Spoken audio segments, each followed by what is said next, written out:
Hello friends, welcome to my channel. இன்றைக்கி நம்ம பார்க்க போகிற ரெசிபி மட்டன் பிரியாணி. இந்த மட்டன் பிரியாணி ப்ரெஷர் குக்கரில் எப்படி பண்ணுறதுன்னு தான் இன்றைக்கி பார்க்க போகிறோம். முதல்ல அதுக்கு தேவையான பொருட்கள் என்னங்கிறத பார்த்துடலாம். மட்டன், பாஸ்மதி ரைஸ் 2 cups, அதை ஒரு 1/2 hour ஊற வச்சு எடுத்து வச்சுருக்கேன். ஒரு பாதி வெங்காயம், பாதி தக்காளி, ஒரு கை நிறைய மல்லி இலை, 8 பச்சை மிளகாய், அப்புறம் புதினா. நான் இன்றைக்கி ட்ரை மின்ட் யூஸ் பண்ணியிருக்கேன். உங்களுக்கு பச்சை புதினா கிடச்சா அதை யூஸ் பண்ணிக்கோங்க. அப்புறம் 1 டீஸ்பூன் சோம்பு, ஏலக்காய், கிராம்பு, பட்டை இவ்வளோ எடுத்து வச்சுருக்கேன்.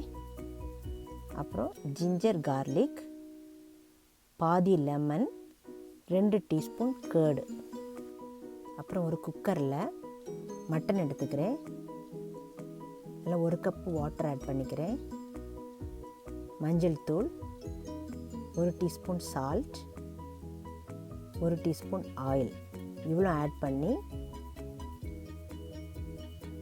குக்கரை மூடி 6 விசில்ஸ் குக் பண்ணி எடுக்க போகிறேன்.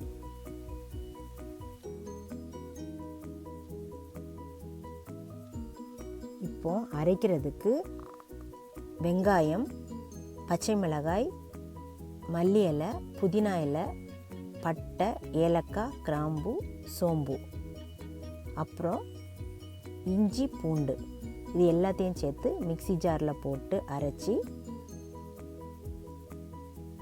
ஒரு கோஸ் பேஸ்ட்டாக எடுக்க போகிறோம். இப்போ நம்ம மட்டனும் தயாராக இருக்குது. இப்போ ஒரு ப்ரெஷர் குக்கரில் ஆயிலும் நெய்யும் சம அளவில் எடுத்துட்டு ஏலக்காய், கிராம்பு, பட்டை, சோம்பு, அப்புறம் ஒரு கல்பாசி இவ்வளோத்தையும் தாளிக்க போகிறேன். இது பொரிஞ்ச உடனே நம்ம அரைச்சி வச்சுருக்க அந்த பேஸ்ட் ஆட் பண்ணிடலாம். இதை நல்லா வதக்கிடுங்க. இது நல்லா வதங்கணும். எவ்வளவுக்கு நல்லா வதங்குதோ அவ்வளோத்துக்கு நம்மளோட பிரியாணி டேஸ்ட்டாக இருக்கும். அதனால் நல்லா வதக்கி விட்டுருங்க.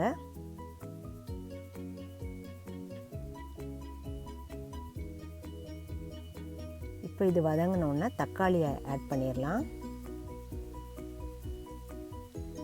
தக்காளி சாஃப்டாகிறது வரைக்கும் நம்ம வதக்கணும்.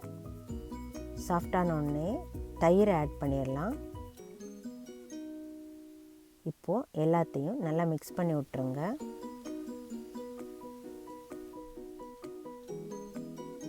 இப்போது எல்லாம் நல்லா மிக்ஸ் ஆயாச்சு. இந்த ஸ்டேஜில் 1 டீஸ்பூன் சால்ட் ஆட் பண்ணிடுங்க. அதையும் நல்லா மிக்ஸ் பண்ணி விட்டுருங்க. அப்புறம் கரம் மசாலா ஆட் பண்ணிடுங்க. அதையும் மிக்ஸ் பண்ணி விட்டுருங்க. இப்போ நம்மளுடைய மட்டன் ஆட் பண்ணிடலாம். இதை நல்லா கலந்து விட்டுருங்க.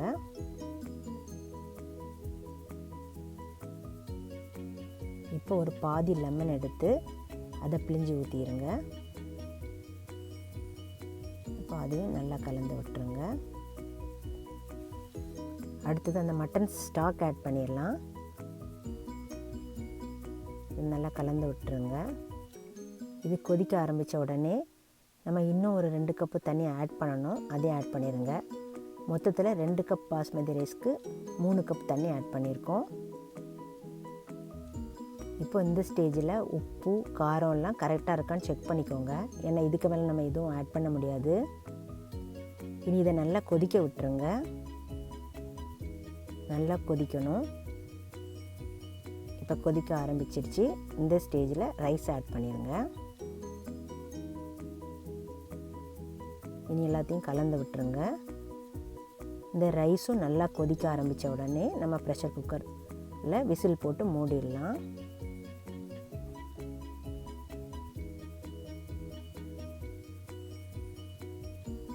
மூடி போட்டு ஒரு விசில் வர்றது வரைக்கும் குக் பண்ணுங்க. இப்போது ஆவியெல்லாம் போய் நம்மளுடைய குக்கர் ரெடி ஆயிடுச்சு. இப்போ ஓப்பன் பண்ணி பார்த்துடலாம். நம்மளுடைய மட்டன் பிரியாணி சூப்பராக ரெடி ஆயிடுச்சு.